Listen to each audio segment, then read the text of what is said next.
This is Sonia Olala. She's one of the various influencers who have become major players in the media ecosystem of the Vietnamese in the US. Her YouTube videos usually begin with a friendly greeting in Vietnamese. From the grandpas and grandmas out there, anh với bà, to the uncles and aunties, cô với chú, to her peers, anh với em. She wishes everyone kind regards and hopes that they are in good health. She talks with a warm respect in her voice, the kind that's culturally expected of you if you are a younger member of the family. Then, without missing a beat, she launches into a Vietnamese broadcast of the latest news, starting with Donald Trump. Even though he has not been president in the past 2 years, most of Olala's videos revolve around the former president. She often translates content from far-right outlets like Newsmax, The Gateway Pundit, or Breitbart. And for one small Vietnamese community in Oakland, she plays a major role in how they understand the United States. My name is Lam Thuy, and I'm an Information Futures Lab Fellow. For my project during this fellowship, I wanted to better understand what happens when news organizations and governments don't look out for the needs of immigrant groups. What I found was that when there's a vacuum and an unfilled need, something will fill the void. And in this case, it was YouTubers like Olala. To explain this a little bit more, let me take you on a short journey to Oakland, California. It's here that I met with a small community of Vietnamese immigrants. These community members found each other about 30 years ago through an organization that my uncle founded to assist former political prisoners just like himself. Later, it expanded its focus to help the Vietnamese community at large. They are of varying ages, some in their 50s and many in their 70s, and all were born in Vietnam and came to the US well into their adulthood. A handful of them speak enough English to have basic conversations, but the majority of them conduct their daily lives entirely in Vietnamese. They have been gathering in this basement every week to find things that feel familiar and familial. One of the members has his laptop wired to a TV set. They use it to search for Vietnamese karaoke songs on YouTube. A couple of women make a Vietnamese lunch every week, which they eat together. And this is a community that cares for one another, in large part because they feel that no one else will.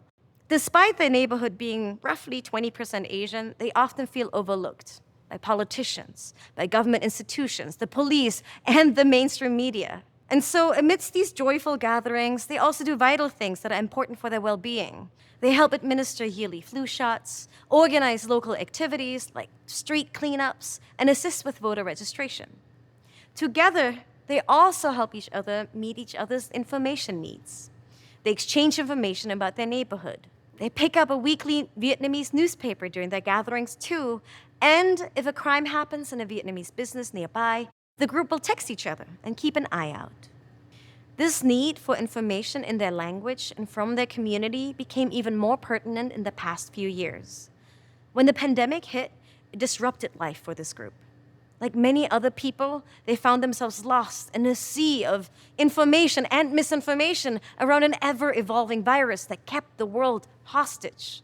They were no longer able to meet, be together, exchange information. And what heightened their information needs even more is that they started feeling more and more unsafe in their neighborhood as Asian immigrants. Around the country, there seemed to be a surge of hatred against Asians, which became prominent when President Donald Trump called COVID-19 the China virus. And it also manifested itself in brutal attacks against Asian men and women across the country. Now imagine experiencing all this without a news organization delivering you information in the language you understand. Where do you turn? Who can help explain all these complex and intersecting issues? This particular community largely turned to YouTube. When I spoke to the community about where they get their news, only a handful of people tuned into local TV stations or read any local English language articles. Everyone in this room, however, used YouTube to receive information. And almost everyone seemed to know YouTubers like Olala. To get a better understanding of how folks might have found Olala, I also asked Gwen Huang, one of the community members, whether she would allow me to delve into her YouTube watching history. I discovered that she comes here to watch a lot of horoscope videos in Vietnamese. They are emceed by a person wearing a Buddhist robe, a talking head who speaks directly into the camera friendly and warm, just like Olala. YouTube is also a source of learning for her. She watches many instructional videos on how to cook foods in Vietnamese, and she learns about the benefits of specific herbs. In other words, YouTube is the place where she gets the kind of information she needs for her day-to-day, from spiritual guidance to practical guides to health information. And so it's no surprise for her to turn to Olala for news. Olala's videos are in the place where Dwayne is already consuming an abundance of media.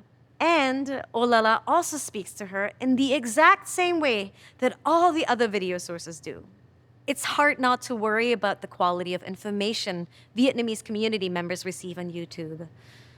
It's one thing to learn about how to make a Vietnamese dish on YouTube. It's another to rely on one or two influencers to keep up with the news. Dwayne told me that she knows that the information she gets from YouTubers is skewed and not at all reliable. But she also told me she just needs more information about Oakland.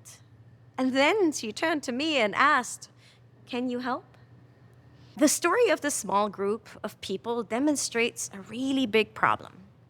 Now, multiply that problem across many different communities. There are Vietnamese communities in Houston, Philadelphia, New Orleans. Each one faces a slightly different challenge. And now step back even further and consider the many multilingual, multinational micro-communities that make up the immigrant population in the US. How many people in this country must be so starved for quality information? I'm a journalist by trade, and usually I would be focusing just on YouTubers like Olala. It's how reporters often operate. We find a problem, we dissect it, we present it, and then we leave. But through this project, I was able to dig a little deeper. I was able to better understand just how this problem fits into the lives of these people. And it's helping me better understand how to best find solutions for the kind of misinformation problems they face. And so this project was a catalyst for me. I now feel empowered to help. I can research ways that could help this community get the information they need. And I hope to do so in the future, through workshops and maybe some YouTube videos that I make myself.